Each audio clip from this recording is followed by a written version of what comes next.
Bab 375, Raja Iblis Kemarahan 9. Di-upload oleh Baca Suara. Jangan lupa like dan subscribe, agar kami semangat upload lebih banyak. 7 bintang Yujin berputar-putar. Di tengah-tengah rotasi mereka yang semakin keras, bintang-bintang tampak runtuh satu sama lain ketika perbedaan antara masing-masing bintang menjadi kabur. Namun, fenomena ini tidak menyebabkan rasa sakit pada Yujin. Mananya masih mengalir sesuai dengan keinginannya, jadi semburan mana yang dihasilkan oleh bintangnya tidak menyimpang dari kendali Yujin sedikitpun.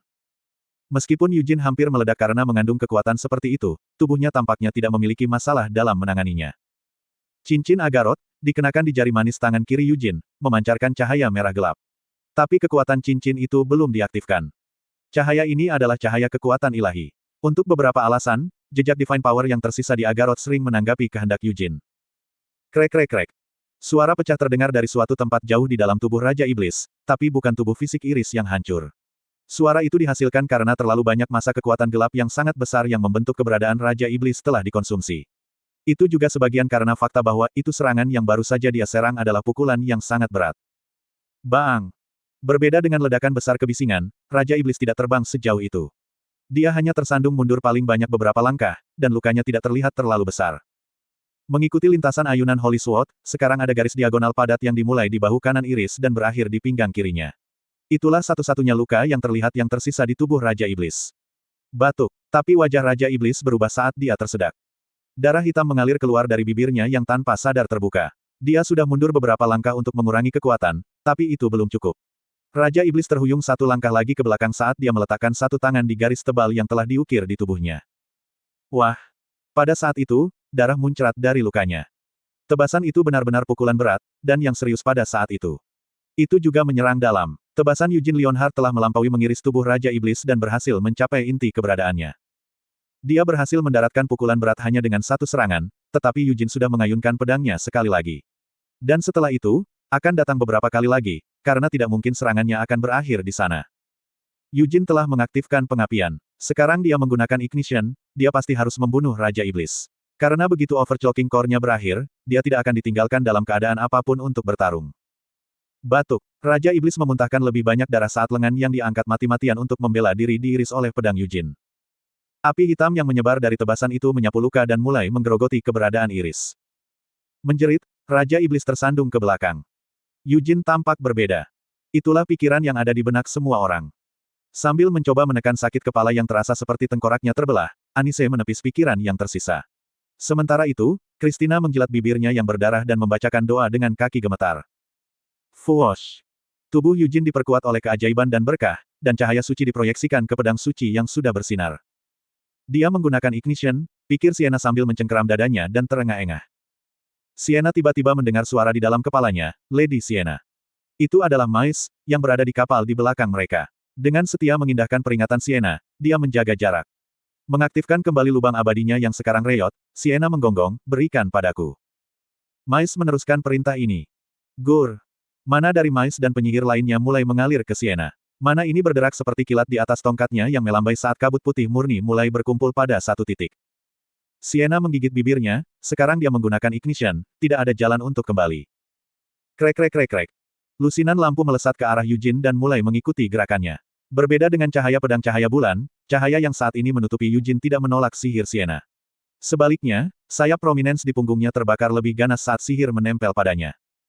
Sienna telah menghubungkan sihirnya dengan gerakan Yujin. Seolah-olah telah menghafal setiap gerakannya, sihir mengalir seiring dengan waktu serangan Yujin, menghilangkan kekuatan gelap Raja Iblis dan melukai tubuh Raja Iblis. Di dekatnya ada Ortus Himan. Dia tidak pernah sekalipun menganggap dirinya sangat adil atau bermoral atau orang yang memiliki integritas sedemikian rupa sehingga tidak ada kotoran yang dapat ditemukan padanya, tidak peduli bagaimana penampilan seseorang. Sebaliknya, menurut pendapatnya sendiri, dia percaya dirinya sebagai orang yang sangat biasa.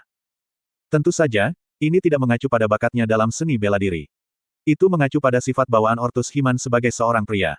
Jika dia melihat orang lain menemukan cara untuk mendapat untung, dia juga menginginkan bagian dari keuntungan itu. Dia tidak keberatan memanfaatkan hak istimewanya untuk melakukannya. Bahkan jika itu membutuhkan beberapa trik yang tidak bisa dikatakan benar-benar jujur, dia masih akan bersedia untuk mengambil bagian dalam permainan kotor seperti itu selama itu tidak terlalu parah. Namun, dia tidak pernah ingin menjadi orang pertama yang mencoba dan melakukan hal seperti itu. Karena selalu berhati-hati untuk ekstra hati-hati, dia tidak pernah tergoda untuk menjadi yang kedua, ketiga, atau bahkan keempat. Ini karena dia tidak ingin bertanggung jawab jika mereka tertangkap basah. Ortus adalah orang seperti itu. Dia bukan tipe orang yang berdiri teguh dalam menghadapi omelan.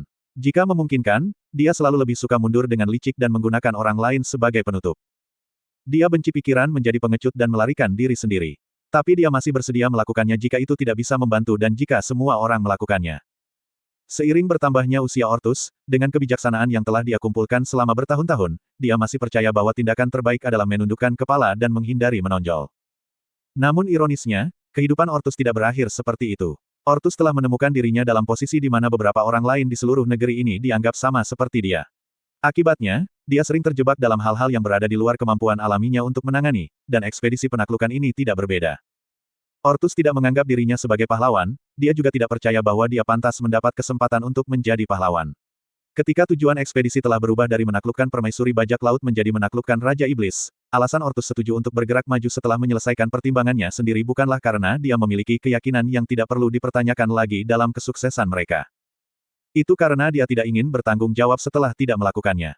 Dan dengan pahlawan, orang suci, dan Archwizard bersama mereka, dia merasa mereka bisa menang.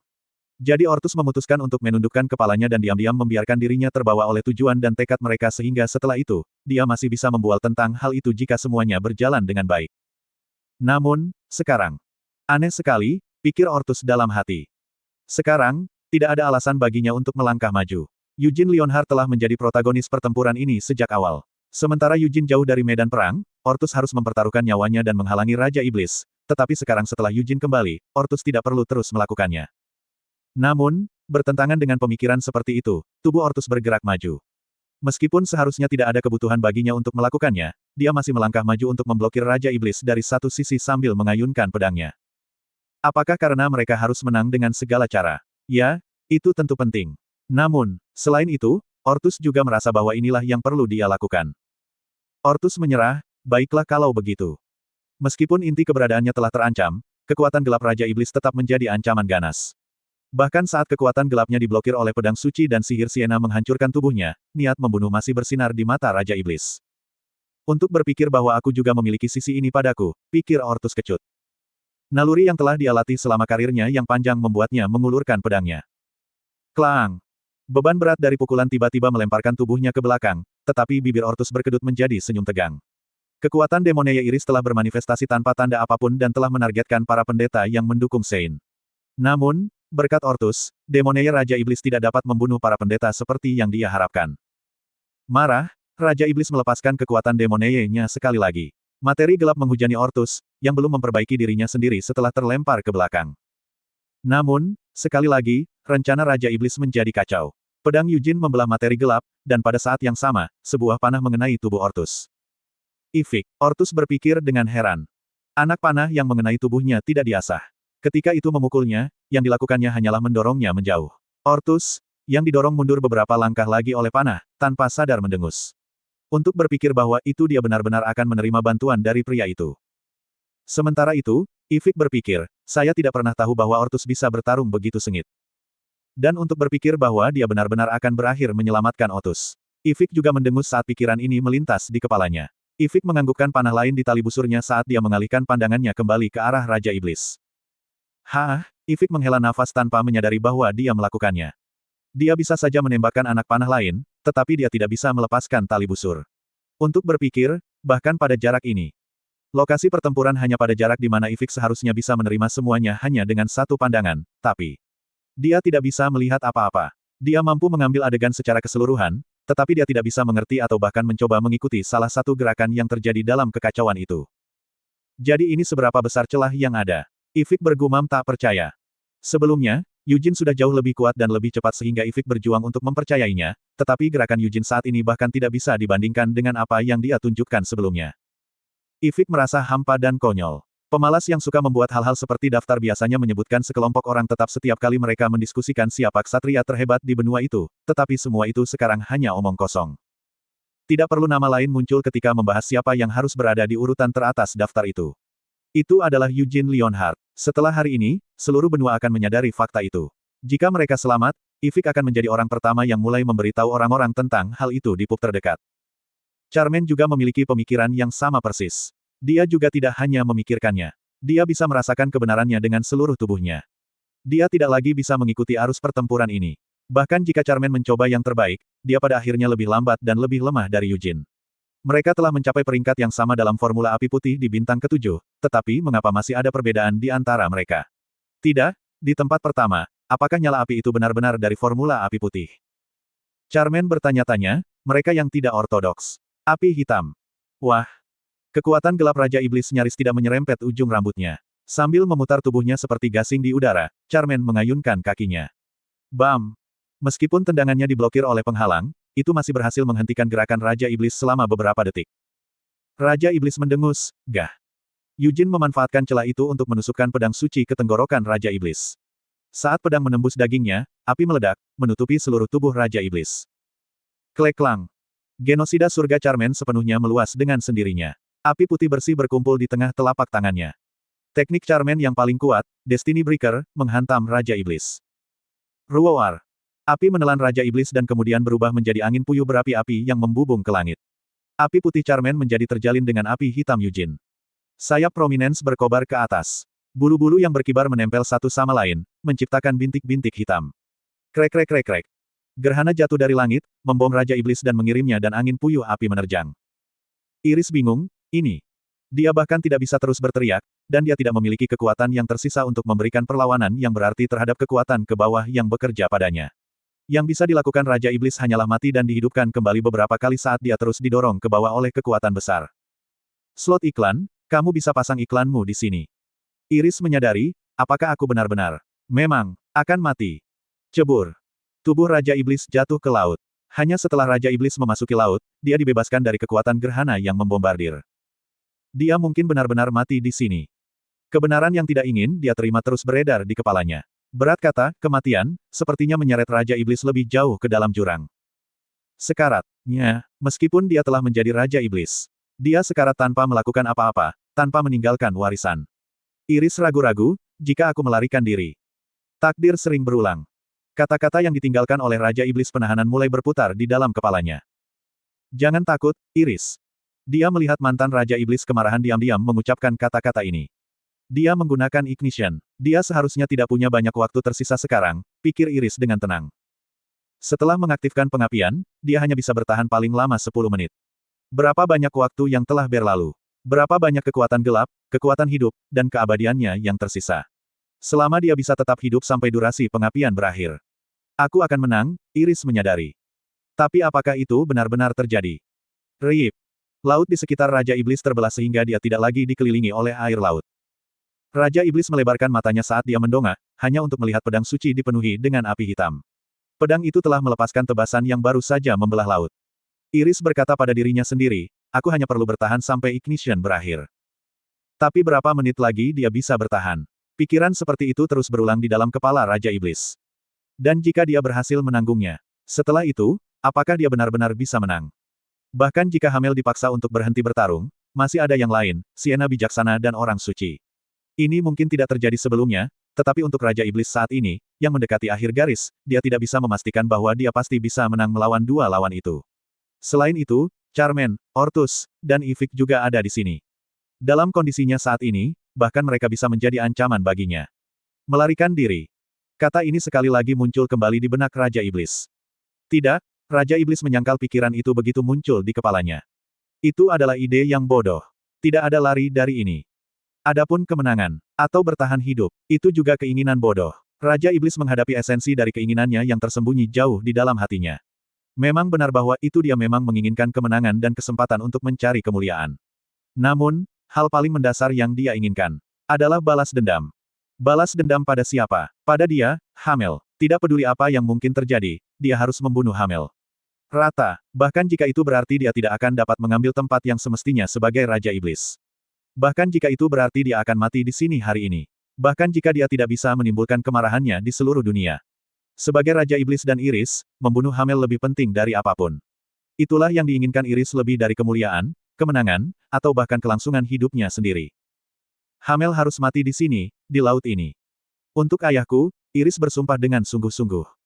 Ketakutan menghilang dari emosi Raja Iblis yang berputar-putar. Ketidakhadirannya dipenuhi dengan keinginannya untuk membalas dendam. Pilihan yang akhirnya diambil Raja Iblis bukanlah menemukan cara untuk bertahan hidup atau melarikan diri. Tidak, dia akan terus bertarung dan membunuh Hamel apapun yang terjadi. Itulah yang harus dilakukan Raja Iblis. Dinding Laut Merah Tua mulai mengalir kembali ke bawah.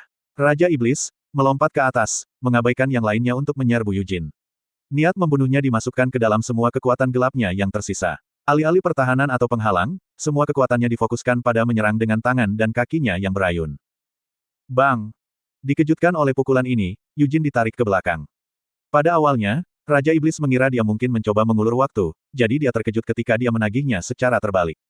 Bagaimanapun, pertarungan seperti itu persis seperti yang diinginkan Yujin. Yujin lebih sadar daripada orang lain bahwa waktunya habis dengan cepat. Dalam sekejap, mereka menjauhkan diri dari laut dan kapal-kapal yang tersisa. Membiarkan gerutuan, Raja Iblis mengayunkan kedua tangannya ke arahnya. Tapi api dari White Flame Formula berdiri siap saat Yujin dengan erat mencengkeram pedang suci dengan kedua tangan. Bam bam bam bam bam. Kekuatan gelap bertabrakan dengan api, hancur satu sama lain. Sayap Prominence tiba-tiba memancarkan cahaya. Bulu-bulu itu kemudian tersebar dari sayap dan segera berubah menjadi titik-titik hitam bahkan sebelum mereka pergi sangat jauh. Tapi titik-titik hitam yang ditembakkan padanya semuanya diblokir oleh Demoneye Iris. Begitu dia mencegah ledakan mereka, Raja Iblis menembakkan tinjunya lagi. Boom! Pedang suci bergetar. Telapak tangan Yujin berdenyut saat dia memegang erat pedang suci. Yujin menelan darah yang naik di belakang tenggorokannya dan mengayunkan pedang suci sekali lagi. Cahayanya begitu kuat sehingga sepertinya tidak bisa menjadi lebih terang. Namun, itu masih belum bisa sepenuhnya menahan kekuatan gelap Raja Iblis. Saat Raja Iblis Furi mengamuk, dia bahkan mulai mengubah kekuatan hidupnya sendiri menjadi kekuatan gelap. Swoosh! Tombak sihir menembus langit. Itu adalah mantra yang ditembakkan oleh Sienna. Raja Iblis menghindari lintasannya tetapi tidak bergerak untuk mencegat Sienna. Keinginan membunuhnya untuk membunuh Hamel Yujin, apapun yang terjadi, bahkan mulai mencakar emosi Yujin sendiri. Meskipun hal yang sama berlaku untukku, Yujin bersumpah. Jika dia baru saja membunuhnya 300 tahun yang lalu, tidak akan ada masalah sekarang. Tak satu pun dari omong kosong yang saat ini terjadi di laut ini akan terjadi juga. Dan Ciel, dia tidak perlu melemparkan dirinya ke depan Yujin untuk menyelamatkannya. Krek krek krek. Cengkeraman Yujin pada gagang pedang suci semakin erat. Kekuatan suci Agarot sekarang telah sepenuhnya menyelimuti tangan kirinya. Tapi cahayanya hanya berfungsi untuk membuat Raja Iblis semakin gila. Sebagai Raja Iblis, dia bisa mengenali cahaya apa ini. Raja Iblis berteriak saat darah mengalir dari mulutnya. Boom!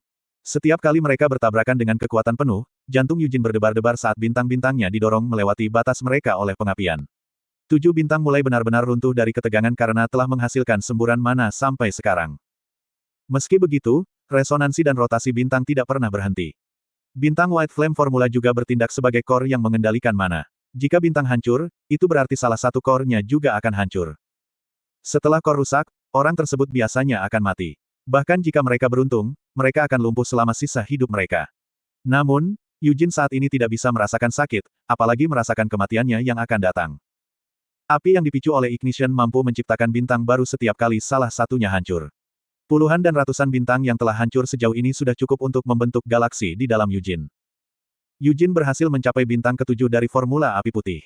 Tidak, Formula Api Putih Yujin bahkan mulai mendobrak batas yang datang setelah bintang ke-7. Dia sudah lebih kuat dari Vermont yang dia kenal di kehidupan masa lalunya, tetapi melalui pertempuran ini, dia akan menjadi lebih kuat dari Vermont itu. Demi keinginan itu, Yujin telah mengembangkan Formula Api Putih bahkan sebelum pertempuran ini dimulai. Yujin harus mengatasi batasnya untuk mencapai keinginan ini, dan dalam penyelesaian evolusi ini, keajaiban perlahan-lahan mengungkapkan dirinya di dalam Yujin. Itu masih belum cukup, Yujin memutuskan. Dia mulai kehilangan kesadaran, tetapi Yujin menolak untuk kehilangan siapa dirinya. Dia adalah Hamel Dinas, dan dia adalah Yujin Leonhard. Yujin melirik tangannya yang memegang pedang suci. Di tangan kirinya, cincin Agarot begitu retak sehingga seolah-olah akan hancur dengan gerakan apapun. Keinginan Yujinius telah menyebabkan keajaiban. Keajaiban ini adalah hasil dari kehendak Yujin sendiri, serta kehendak yang tersisa di dalam cincin Agarot. Sama seperti bagaimana Dewa Cahaya menjawab doa-doa orang-orang percayanya untuk melakukan mukjizatnya, Agarot telah memberi Yujinius keajaiban sebagai tanggapan atas keinginannya. Tapi mengapa cincin itu memberinya keajaiban seperti itu? Boom! Pedang suci didorong mundur sekali lagi. Mirip dengan bagaimana Yujin mengambil risiko membakar dirinya sendiri, Raja Iblis melakukan hal yang sama. Kegelapan Raja Iblis, yang membakar semua yang tersisa, tak henti-hentinya dalam upayanya untuk membanjiri cahaya pedang suci. Namun, itu masih belum bisa menahan cahaya itu. Cahaya yang berkedip-kedip itu didorong oleh kekuatan pedang suci dan didukung oleh iman Sein dan para Pries. Selama mereka mempertahankan iman mereka, cahaya pedang suci tidak akan padam. Pedang cahaya bulan. Pedang kehancuran. Formula api putih. Warisan yang ditinggalkan oleh Vermont. Pedang suci. Apa yang ditinggalkan Dewa Cahaya kepada dunia. Itu lucu. Bahkan tubuh yang digunakan Eugene Leonhard untuk sampai ke sini sekarang adalah bagian dari rencana Vermont. Senjata yang digunakan Eugene dan kekuatan yang tinggal di dalam tubuhnya, semuanya telah diberikan kepadanya, baik oleh Vermont atau orang lain. Itu pasti kamu. Apa arti kata-kata itu? Apakah Vermont bermaksud bahwa Hamel adalah orang yang akan memanfaatkan sebaik-baiknya hal-hal yang telah dia atur? Atau mungkin, apakah dia memberitahu Hamel bahwa ada sesuatu yang istimewa tentang dirinya yang bahkan Hamel tidak tahu? Jadi begitulah, Eugene tiba-tiba menyadari. Dia benar-benar memiliki sesuatu yang tidak dia terima dari orang lain. Itu adalah sesuatu yang Hamel miliki sejak awal. Apakah itu kembali 300 tahun yang lalu, sekarang, atau bahkan di masa lalu yang jauh? Dia sekarang tahu siapa pria yang duduk di gunung mayat itu. Dia tahu pria yang telah berjalan melintasi medan perang yang penuh dengan mayat dengan putus asa. Dia tahu pria yang menangis saat ombak dan kabut telah menghapus segalanya. Pria itu adalah Eugene menyingkirkan pedang suci, entah bagaimana menyarungkannya jauh di dalam hatinya sendiri. Tangan kirinya yang kosong bergerak. Cincin yang dia kenakan di jari manis kirinya sebagai simbol kontrak, kerjasama, dan janji, hancur. Setelah bersatu kembali dengan keberadaan yang dikenal sebagai Eugene, baru sekarang cincin Agarot telah memenuhi kontrak yang ditentukan dan mencapai nasib yang ditentukan. Baik bertemu Ariartel maupun menerima cincin Agarot bukanlah suatu kebetulan. Tidak peduli apa, cincin ini akhirnya akan mencapai Eugene. Dari kesadaran kebetulan yang tiba-tiba ini, kecurigaan Eugene telah menjadi kepastian. Tangan kiri Eugene meraih ke arah dadanya. Iris mengerutkan kening, apa yang dia lakukan? Dia tidak tahu alasan perilaku Eugene. Kenapa dia menyingkirkan Holy Sword? Apakah dia menyerah? Ini adalah beberapa kecurigaan Raja Iblis. Waktunya telah tiba. Api pengapian telah padam. Dari Eugene saat ini, gelombang mana intens yang sama yang sebelumnya dia berikan tidak bisa lagi dirasakan. Yang tersisa adalah sesuatu yang unik. Aku menang, Raja Iblis Furi merayakan saat dia melangkah maju. Dia selangkah lebih dekat untuk membalas dendam untuk ayahnya, untuk dirinya sendiri, untuk semua orang. Selama dia membunuh Hamel di sini, dia akan mencapai sesuatu dengan hidupnya. Jika dia berhasil membalas dendam, dia bisa mundur dari pertempuran ini dengan puas dan dengan hati yang gembira. Pada saat ini, Raja Iblis yakin akan kemenangannya dan merasa lega bahwa dia berhasil lolos dari kematian. Tetapi hanya untuk waktu yang sangat singkat. Penglihatannya menjadi hitam. Gelombang kegelapan muncul entah dari mana dan menghalangi jalan Raja Iblis ke depan, meninggalkan tubuh Raja Iblis membeku selama beberapa detik. Apakah ini mantra? Iris bertanya. Tidak, ini bukan sihir. Kegelapan dan penindasan ini, setelah bingung sesaat, Raja Iblis mengaktifkan kekuatan demoneyenya. Kegelapan yang menghalangi jalannya ke depan bertabrakan dengan kemampuan yang diaktifkan oleh Raja Iblis dan membatalkan satu sama lain. Tapi momen singkat itu telah mengejar perbedaan antara kesuksesan dan kegagalan. Bahkan jika Raja Iblis tidak bingung oleh kegelapan misterius itu, bahkan jika dia tidak diblokir oleh kekuatan yang tidak diketahui itu, hasilnya tidak akan berubah. Bahkan jika dia telah mengambil satu langkah lagi tanpa ada yang menghalangi jalannya ke depan, Raja Iblis masih tidak akan bisa membalas dendam. Tangan kiri yang diletakkan Eugene di dadanya mencengkeram sesuatu. Apa yang dia tarik dari sana adalah sesuatu yang telah ditempatkan di dalam Eugene, Hamel sejak awal. Itu bukan sesuatu yang pernah dia terima dari orang lain. Itu milik Eugene saja. Pedang ilahi. Saat alam semesta yang dipegang Eugene di dadanya terbuka, sebuah pedang muncul dari hatinya. Pedang itu bersinar dengan cahaya merah dari Divine Power Agarot. Mengikuti kehendak Eugene, pedang yang ditempa dari kekuatan ilahi tak berwujud ini sepenuhnya muncul dan menebas ke depan. Ah! Iris tersentak. Cahaya yang Raja Iblis tahu betul menelan pandangannya. Dunia terbelah dua.